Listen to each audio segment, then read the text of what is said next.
Let's talk about the Philippines, where the US and China may soon be headed for a big confrontation.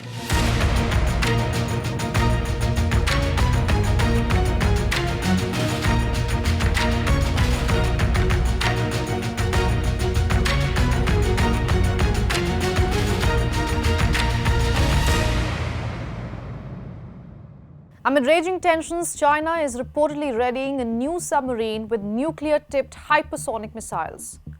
So is the new submarine China's answer to the US's Typhoon missile in the Philippines? What is Donald Trump's stance on the tensions between the Philippines and China? Is the Philippines going to be the next battlefield for a China versus US showdown? I'm Ananya Dutta of Hindustan Times. Time to get some answers.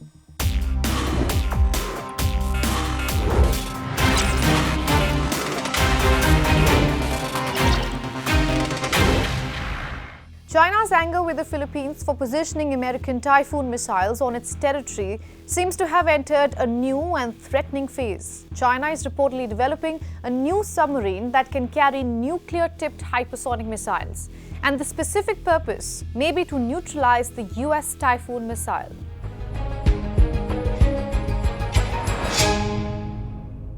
Here's what we know about China's new stealth submarines. It was reportedly first seen on satellite imagery at a shipyard in Wuhan, Hubei in mid-2024.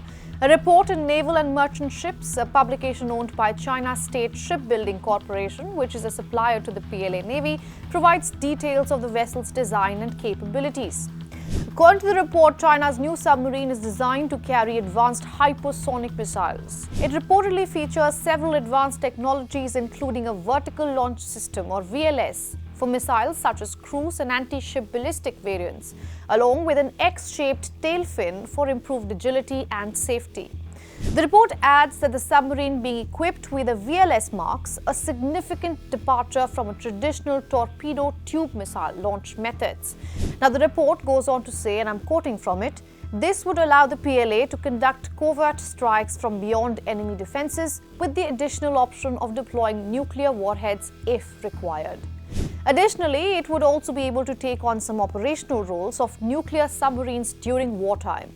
Now, this means the submarine, in coordination with other military forces, will quote-unquote bolster strategic deterrence against enemy carrier strike groups and military bases with the First Island Chain.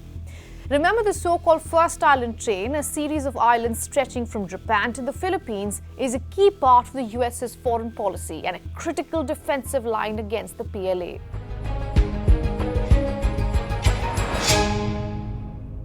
The report comes barely a month after Reuters reported that the US military moved its Typhoon launchers from Loag airfield in the Philippines to another location on the island of Luzon. Remember, Typhoon can fire multi-purpose missiles up to thousands of kilometers. Its placement in the Philippines gives its coverage of the South China Sea and the Taiwan Strait. The Tomahawk cruise missile in the launchers can hit targets in both China and Russia from the Philippines. Meanwhile, the SM-6 missile it carries can strike air or sea targets more than 200 kilometers away. Chinese state media reiterated its calls to withdraw the United States Typhoon intermediate-range missile from the South China Sea. The region needs peace and prosperity, not intermediate-range missiles and confrontation. The Philippines has repeatedly gone back on its word and acted in bad faith, initially promising that it was only a temporary deployment and that the system would be withdrawn.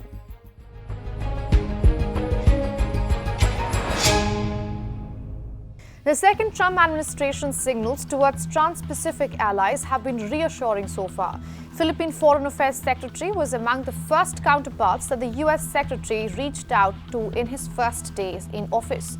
Meanwhile, Philippine Defense Secretary Gilbert Teodoro was among the first top foreign officials to meet US National Security Advisor Mike Waltz.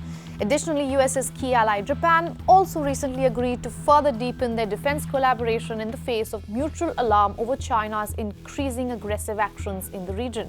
However, Philippine President Ferdinand Marcos Jr., in what appeared more like a rhetorical challenge, offered to remove the US-made Typhoon missile system from his country. He said, and I'm quoting again, "Let's make a deal with China, stop claiming our territory, stop harassing our fishermen, and let them have a living. Stop ramming our boats, stop water cannoning our people, stop firing lasers at us and stop your aggressive and coercive behavior. And I will return the Typhoon missiles. China claims sovereignty over nearly all of the South China Sea via a vague 9-dash line that overlaps with the exclusive economic zones of Brunei, Indonesia, Malaysia, the Philippines, Taiwan and Vietnam. And now with Trump back in the White House, tensions in the South China Sea could go either way. The South China Sea may very well be the next theatre of a shadow war between the US and China. Or as the Philippines fears, Trump may strike a grand bargain with the dragon, leaving Manila in the lurch.